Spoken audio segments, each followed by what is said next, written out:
누가복음에 보시면 여행이라는 테마가 아주 분명하게 나타납니다. 그래서 예수님께서 예루살렘으로 향해 가시는 그 길을 따라서 예수님이 하시고자 하시는 말씀이 아주 정교하게 배열되어 있습니다. 이게 누가복음의 특징입니다. 저희가 누가복음의 말씀을 가지고 이제 오늘을 포함해서 7주간 말씀을 살펴볼 텐데, 누가복음은 예수님이 가시는 그 길을 따라 예수님은 계속해서 말씀하십니다. 내가 예루살렘으로 가지만, 오늘도 우리가 종료주일이어서 예루살렘에 입성하신 그 예수님을 기념하지만, 내가 예루살렘으로 가지만 더 중요한 다가올 하나님의 나라가 있다는 거예요. 메시아의 나라가 다가올 테니까 거기에 대한 도전적인 메시지를 계속 에스컬레이팅 하면서 주시는 내용입니다. 그러니까 한마디로 누가복음은, 자, 이제 다가올 나라를 위해, 그 메시아의 나라가 다가올 텐데 넌 지금 그 나라를 위해서 뭘 걸래? 뭘 할래? 그걸 묻는 것이 누가복음의 이야기입니다. 누가복음엔 이것이 너무 분명하게 나타나 있어요. 자, 예컨대 한 부자 관리가 누가복음에 나오는데 대단히 의로운 부자 관리로 나옵니다. 다른 사람에 비해서 엑스트라 마일을 뛰겠다는 거예요. 내가 주를 위해 무엇을 더 해야 되겠습니까? 물어볼 때 너의 소유를 다 팔아서 하늘에 보화가 있게 하라.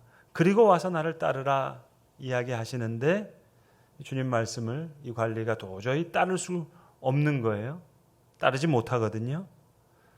자, 그리고 나서 예수님이 여행하시는 여행지가 여리고입니다.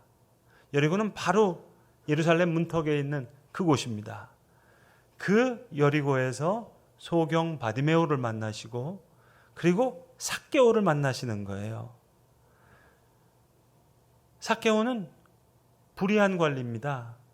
그 바로 전에 의로운 관리는 스스로 하나님의 계명을 잘 지킨다는 그 의로운 관리, 하늘의 보화를 쌓는다는, 예수를 따른다는 그 여정에 엄두를 못 내는데, 이 죄인 삭개오, 불의한 삭개오는 바로 예루살렘의 그 문턱에 있는 여리고 마지막 순간에 구원이 너희 집에 이르렀다 하는 소식을 들을 때에 내가 속건하겠습니다. 4배로 갚겠습니다.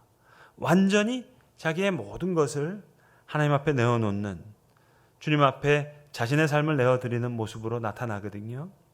그래서 누가복음에는 매우 상징적으로 소경 바디메오가, 거지 같은 바디메오죠, 눈을 뜨고 그 헐었던 옷을 벗어버리고 예수를 뒤따라서 예루살렘으로 향해 들어가는 그 모습을 그려냅니다. 이것이 누가복음이 그리고자 하는 큰 그림입니다. 결국 누가복음이 그리는 특유한 제자도, 그 나라가 가까이 온다면, 그 메시아 나라가 가까이 오는데 오늘 너는 그 나라를 위해서 뭘 걸 거니? 어떤 헌신을 할 거니? 뭘 드릴 거니? 지금 그것이 마지막 기회라고 이야기하는 겁니다. 그러니까 여러분, 시간적으로도 한번 보세요.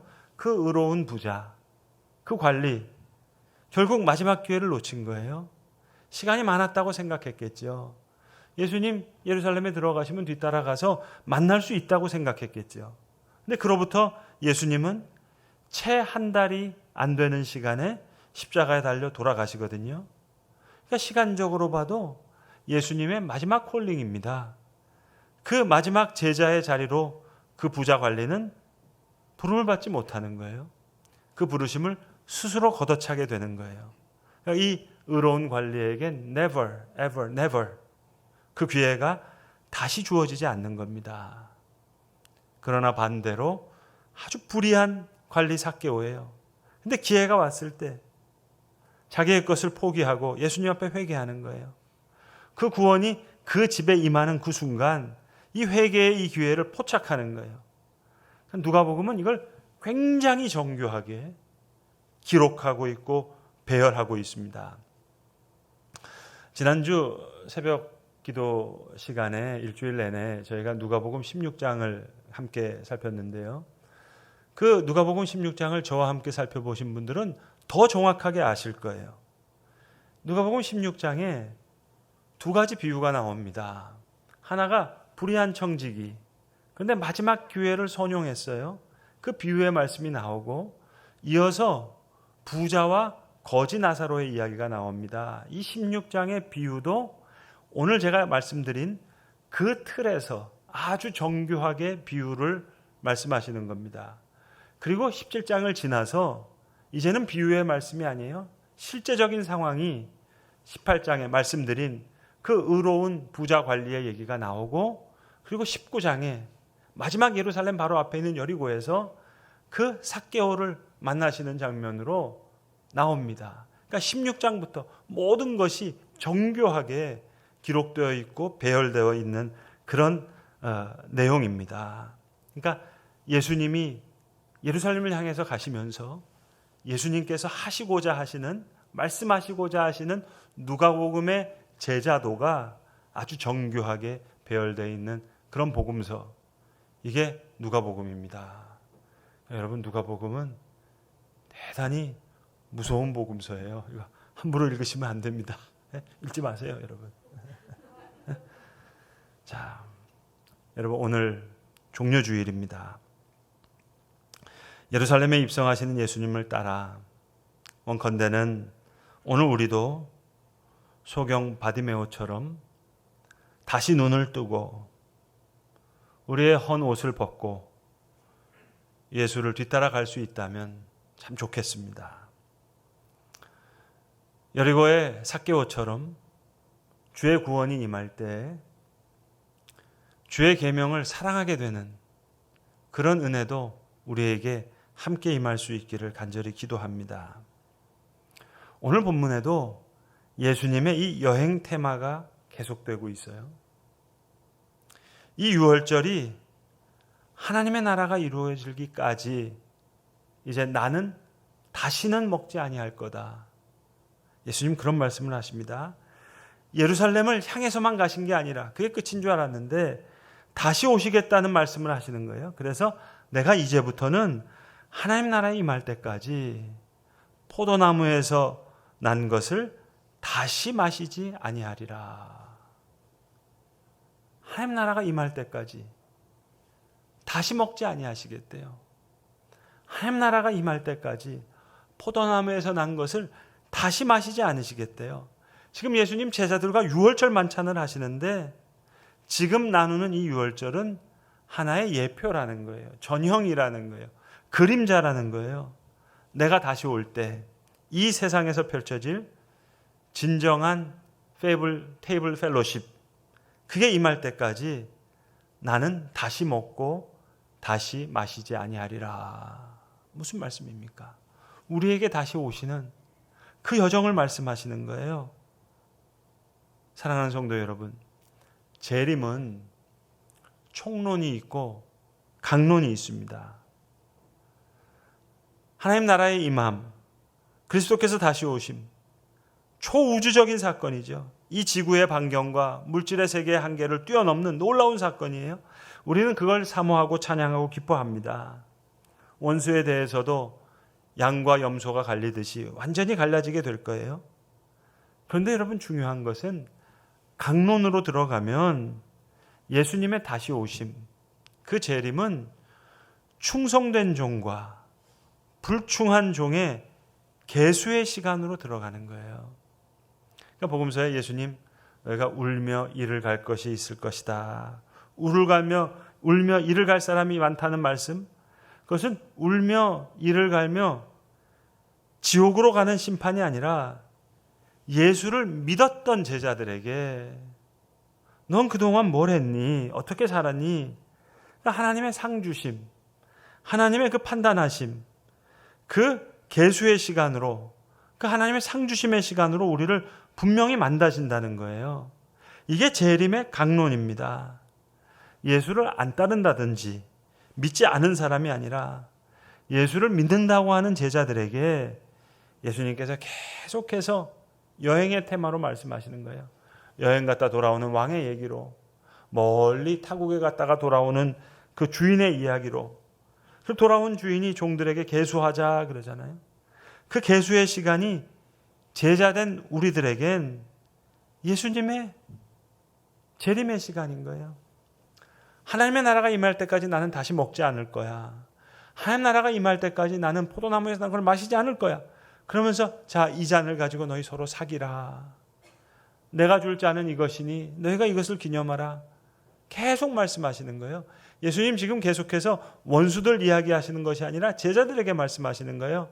너희들, 내가 일을 맡긴 너희들, 내가 나의 일을 부탁한 너희 청지기들, 내 제자들이 내 앞에 계수하게 될 날이 올 것이다. 예수님의 메시지는 아주 분명하게 이 부분에 맞춰져 있어요. 특별히 누가복음은 더더욱 그래요. 너희가 진짜 내가 너희에게 분부한 계명을 지킨 자냐, 아니면 주여 주여 한 자냐. 그래서 복음서에 그런 내용이 나오잖아요. 우리가 언제 주를 모른다 했습니까? 우리가 언제 주를 섬겼습니까? 주님 말씀하십니다. 내가 하나의 소자의 모습으로 너에게 나타났을 때 쭉 말씀하시는 거죠.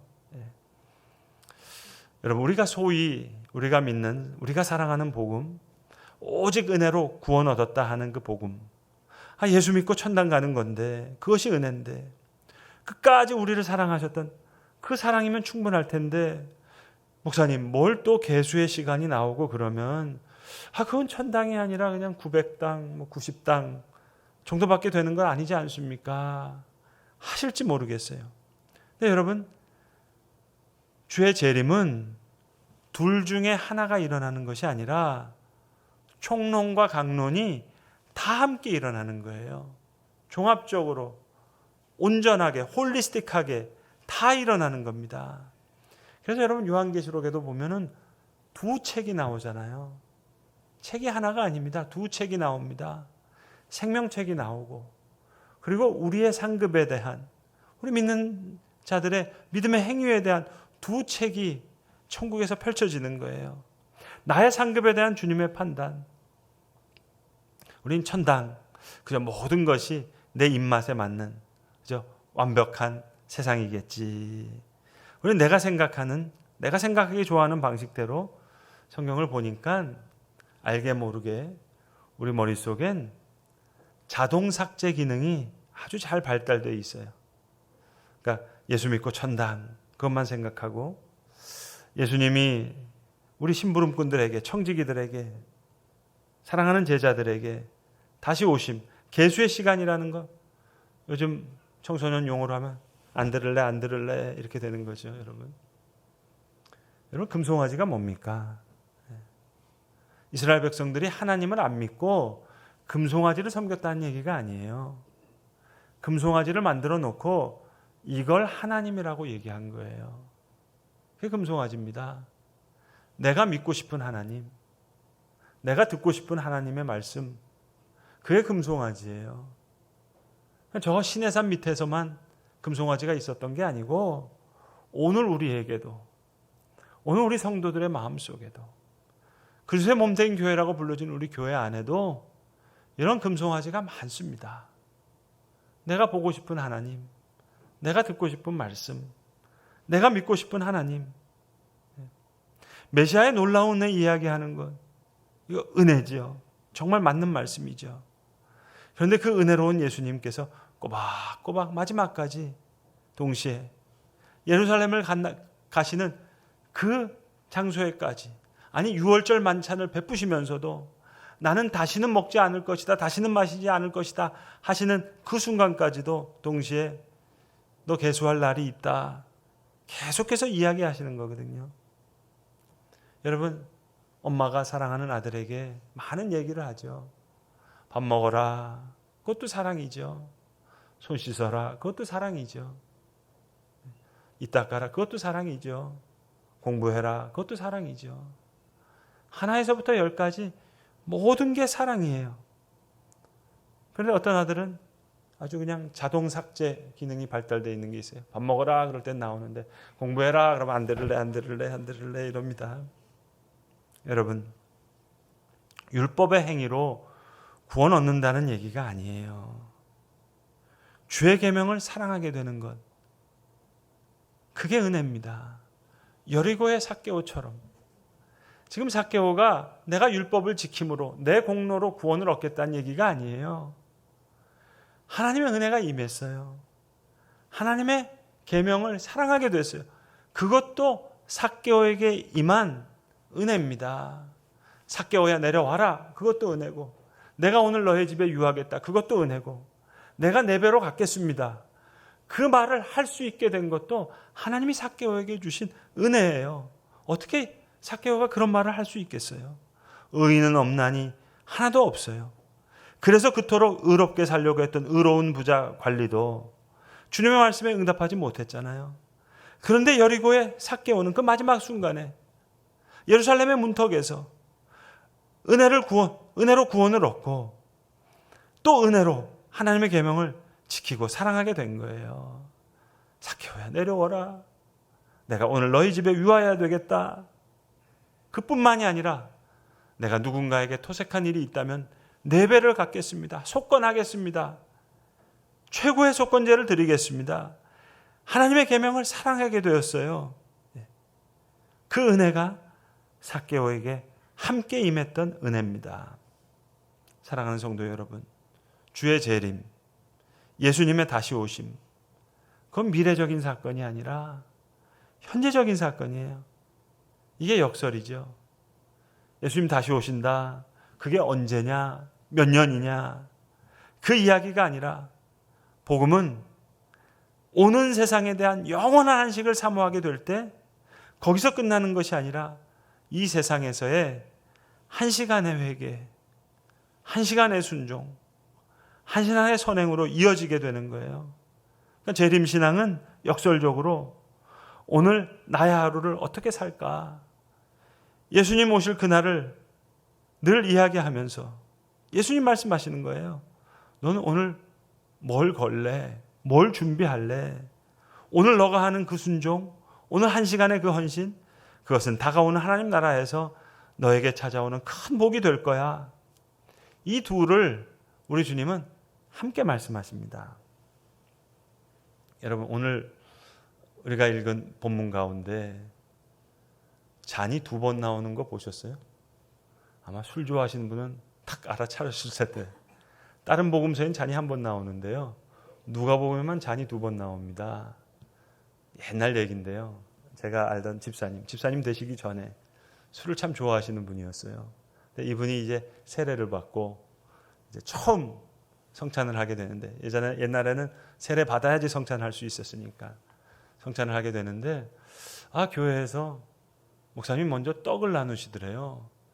자기 습관하고 좀 다른데, 그래서 떡이 나오는데 이 떡을 받아놓고 안 먹었대요. 알아들으셨어요, 여러분? 그 다음에 잔이 나와가지고 잔을 받고 잔을 먼저 마신 다음에 그 다음에 떡을 먹었대요. 자기 습관을 따라. 목사님 뭔가 좀 이상한 것 같다고. 아마 그 집사님이 있으면 오늘 본문 되게 좋아할 거예요. 2잔 나오거든요. 다른 복음서에는 잔이 1잔인데 누가복음에만 2잔 나와요. 여러분, 이 유월절 유대인들은 잔을 4번 먹습니다.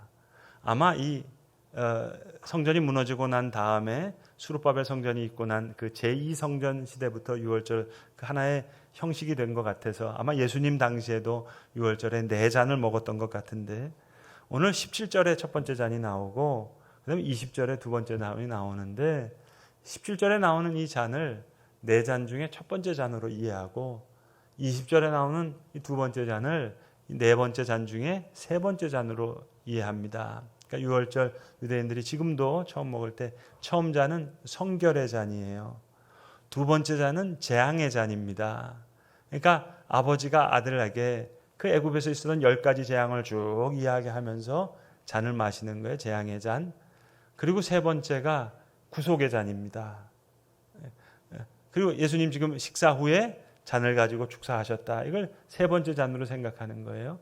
그리고 마지막 4번째 잔이 찬양의 잔입니다. 그러니까 이 4잔을 그들은 지금도 cup of salvation, 구원의 잔이라고 부릅니다. 여러분, 지금 주님 6월절 만찬을 하시는 거예요. 그 예수님의 마음이 어땠을까요? 첫 잔을 저들에게 주면서 너희들 나눠 마셔라. 성결의 잔처럼 나눠 마셔라. 나는 다시 먹지 않을 거다. 나는 포도나무에서 다시 마시지 않을 거다 하시면서 마시라는 거예요. 나눠 마셔라. 이것은 너희를 위해 주는 내 몸이다.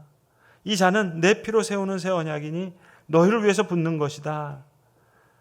함께 이 잔과 떡을 나누는 제자들에게 예수님 품으셨던 말씀은 무엇일까요? 예루살렘에서 끝나는 것이나 다시 오게 될 그 여행을 이야기하면서 방금 전 그 예루살렘 문터 여리고에서 만났던 바디메오처럼 너희가 눈을 뜨고 옛 옷을 벗고 그 소경 바디메오가 예루살렘으로 향하신 예수님을 뒤따라왔듯이 그렇게 다시 오실 주님을 기다리는 그런 마음이셨겠죠. 그 예루살렘 문턱에서 만났던 여리고의 삭개오처럼 구원이 그의 집에 임했을 때 하나님의 계명을 기쁜 마음으로 따르고자 했던 그 은혜도 함께 임하기를 바라시는 마음이었겠죠. 그런데 여러분, 현실은 어떻습니까? 만만치 않아요. 그러나 보라, 나를 파는 자의 손이 나와 함께 이 상 위에 있도다. 그를 파는 그 사람에게는 화가 있으리로다. 도전이 되는 말씀이죠.